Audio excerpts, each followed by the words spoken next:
in level 2 of leadership development path. The objective is to observe and evaluate her time management patterns. The important steps in preparing to write a speech are: 1, first, set your speech goal.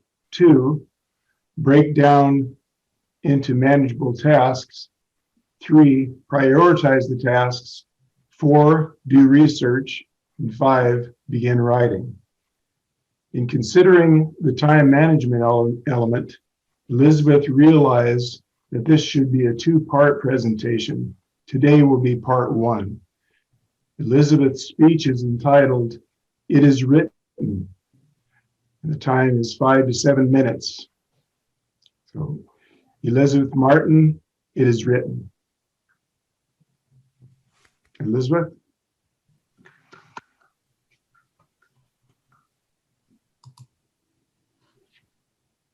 Hello, Toastmasters. Today, my presentation is titled, "It is Written." This is a part 1 of a 2-part presentation. Okay. Today, I'm going to speak about one of the most excellent books in the universe. And that book is the Holy Bible, also called the Holy Scriptures. Now, the Bible is actually many books that are put together, but it actually has 2 main books, the Old Testament and the New Testament. A little structure of the Old Testament. It's composed of 39 books with about 29 different authors. And that's because some authors wrote more than one book. The Old Testament is also considered the Torah by the Israelites. So Moses wrote the first 5 books, and they're called the Pentateuch. Some other writers that you may be familiar with are King Solomon. He wrote 3 books, Proverbs, Ecclesiastic, and Song of Songs. Proverbs are all about wisdom. Ecclesiastes is about the vanity of life. And Song of Songs is a poetic, allegorical, romantic story of God's love for humanity. Most of the remaining books were all written by the prophets and the kings. So a little bit about the Old Testament. This part 1 is going to be mainly on the Old Testament. The very first book in the Old Testament, and you might be familiar with that, is the book of Genesis. Now, Genesis has 50 chapters, but only chapter 1 of Genesis actually talks about God's creation of the heavens and of the earth. All the remaining chapters of Genesis talk about the marvelous account of God's creation of man and his continued interaction with man. So man is very important to God. God made man in his likeness and his image. Going back to the first 5 books, we will see that the author of those first 5 books, like I mentioned, is Moses. And Moses received on the top of Mount Sinai the 10 Commandments. And I'm sure most of you are familiar with the 10 Commandments. It was a great movie that came out years ago. And it showed the marvelous things that Moses did with the people of Israel, with God leading them. So the genre of the Old Testament is a true history of God's interaction with man. It was inspired by God, the creator and the author of life. And the authors are many. And they were men who were inspired by the Holy Spirit, and they wrote what they saw and they heard. So what does the word testament mean? It's also called covenant. Maybe some of you have heard it called the Old Covenant and New Covenant. So what is a testament? A testament, according to the dictionary, is a statement or act of testifying to the fact, the validity, or the worth of something. It's also a legal promise, a will, sorry note.